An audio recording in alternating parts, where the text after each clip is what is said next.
ਤਾਂ ਠਾਕੁਰ ਸਾਹਿਬ ਸਾਡੇ ਨਾਲ ਜੁੜੇ ਨੇ बीजेपी तो कैंडिडेट हैं। ठाकुर साहब, टिकट तो आपको दी गई है, कैसे देखते हैं बीजेपी का ये तोहफा?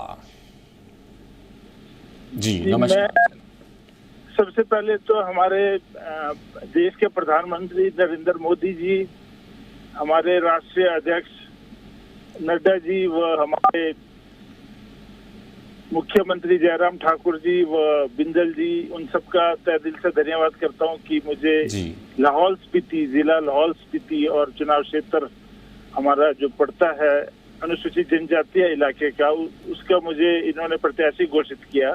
तहे दिल से इनका बहुत बहुत आभार और धन्यवाद करूंगा मैं कि जो मुझे सक्षम समझा कि भारत सरकार की जितने भी जो कर रहे हैं उसे जी अपने क्षेत्र। रवि ठाकुर जी, अभी हमारी बात इसी मसले पे हो रही थी। आपके साथी मित्र राजेंद्र राणा बोल रहे थे कि सरकार 4 तारीख तक की वैलिडिटी है, सरकार वेंटिलेटर पे है। पर ठाकुर साहब, आखिर कौन कौन विधायक सिटिंग एमएलए आपके कांटेक्ट में हैं? उन्होंने दावा किया कि और विधायक भी रेजिग्नेशन देंगे कांग्रेस से।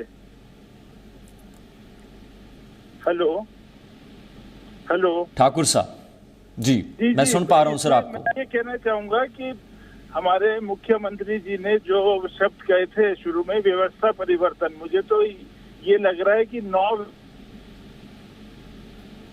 विधायक थे निर्दलीय मिला के और 9 विधायकों ने इस्तीफा दे दिया। तो व्यवस्था परिवर्तन इस तरह से हो रहा है, तो मुझे लगता है और भी विधायक जी लगता है मुझे कि और भी विधायक इसमें निश्चित तौर पे और भी विधायक इसमें इस्तीफा देंगे।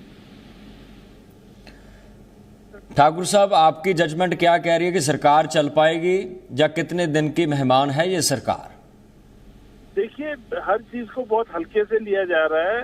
यहाँ पे दिक्कत थी, परेशानियां थी बजट की और सुचारू रूप से कार्य नहीं हो रहा था, नियम अनुसार नहीं हो रहा था। प्रशासन और हमारे जो नौकरशाही है उस पे सही तरीके से मुझे नहीं लगता कार्य हो रहा था, इसलिए ये बदलाव आया है। और खास तौर से सिंघवी जैसे प्रत्याशी को चुनना इनका राज्यसभा के लिए, ये एक बहुत बड़ा मुद्दा खड़ा हो गया था, जिसमें 13 विधायकों ने निर्णय किया था कि हम हर्ष महाजन जी को उनका पुराना परिवार के कार्य और सरकार में कार्य देखते हुए उनको समर्थन देंगे, हिमाचलियत के लिए समर्थन देंगे।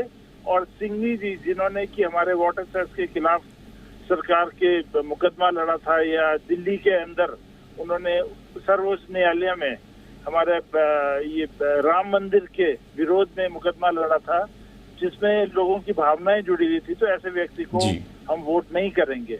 तो इसी प्रकरण में हमको निष्कासित किया गया है। और सर्वोच्च न्यायालय में जाने पर इन्होंने 21 वकील वहां पर खड़े कर रहे थे हिमाचल सरकार ने, और हमें स्टे नहीं मिला, तो हमने इस्तीफा देके अब जैसे निष्कासित थे तो हमने केस विड्रॉ करके अब चुनाव में हम जा रहे हैं। पर ठाकुर साहब, जिस दिन आपने क्रॉस वोट की उसी दिन सीएम सुक्खू ने प्रेस ब्रीफ किया। उसी दिन उन्होंने बोला कि जो नमक हलाल थे वो हमारे साथ हैं। आपको सीधे शब्दों में उन्होंने नमक हराम बोला। पर सबसे बड़ी बात ठाकुर साहब ये है कि आखिरकार बीजेपी में क्या अच्छाई आपको लगी जो सुखविंदर सिंह सुक्खू आपको जहर से भी ज्यादा बदतर लगने लगे? सुखविंदर सिंह सुक्खू का कोई इसमें अच्छा या बुरा लगने की बात नहीं है। ये पूरा प्रकरण जो है ये एक नियम की बात है, और नमक हरामी वो करती है जनता से जो बजट के विपरीत या जो सरकार के खिलाफ, हिमाचल सरकार के खिलाफ जो केस लड़ रहे हैं उनका मदद करते हैं।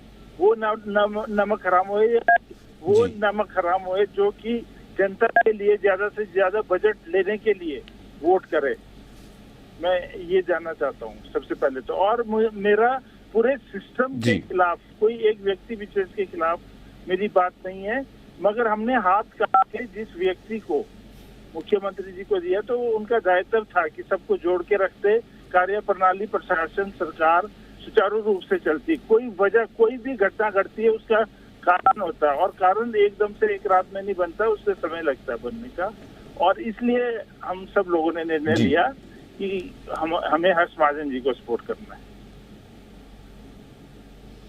पर ठाकुर साहब ठीक है, आपने सपोर्ट की, आपका वो इखलाकी फर्ज था या नहीं था वो समा बताएगा, पर सबसे बड़ी बात ठाकुर साहब ये है कि अंकड़े की खेल है।